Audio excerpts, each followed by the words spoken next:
Hello everyone, as promised this is a tutorial to show the cost calculation whenever you want to buy shares. So first of all we need to have some assumptions which you'll get from the assignment that we did, whereby we said you want to buy shares for 20,000 Rand in a certain company and the price is 15 Rand. So here I'm going to put the price as 15. Then the consideration is the amount that we want to spend. So I'll put 20,000 Rand in this case. Then the broker commission is going to be 6% as per our example. So I'm going to say equals 0.6% multiplied by the consideration. So that's 120 Rand. Then investor protection levy is 0.002% of the consideration as well.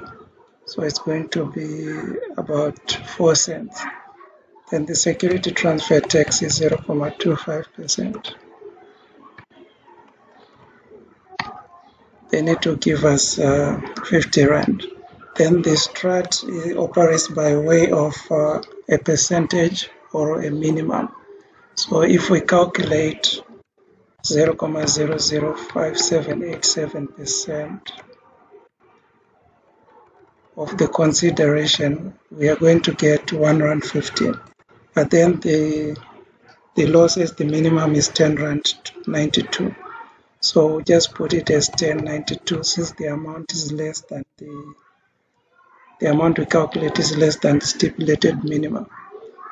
Then we now have the VAT, which is 15%. Now the VAT is not 15% of the consideration or what you want to buy for. It is based on the broker commission. So we're going to add that plus the investor protection levy plus the strat. Then we close our bracket. So that is the amount of the VAT that we are going to be charged. So now we are going to say the consideration less all this cost that we are going to incur.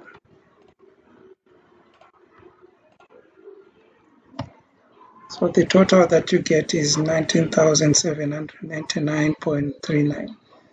So what does this mean? In this case, we are saying if you want to buy this share for 15 Rand, this is the amount that you are going to use to determine how many shares you want to afford. So we say equals this amount divided by 15.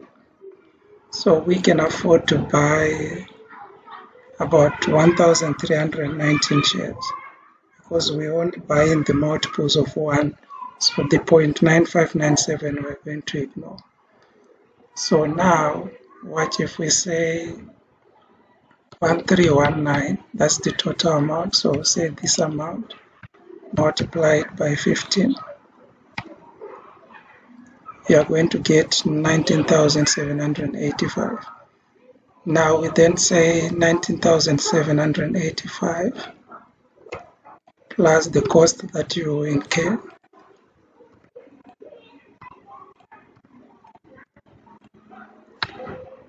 So after we add the cost, this is where you're going to come to. You're going to spend 19,985. So that is how you know, because in this instance you started off with 20,000 and determined how much can you afford from that amount.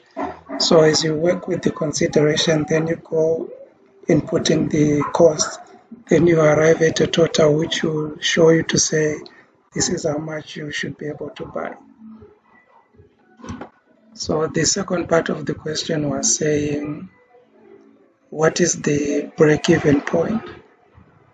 Or what are we saying should be the price for you to be able to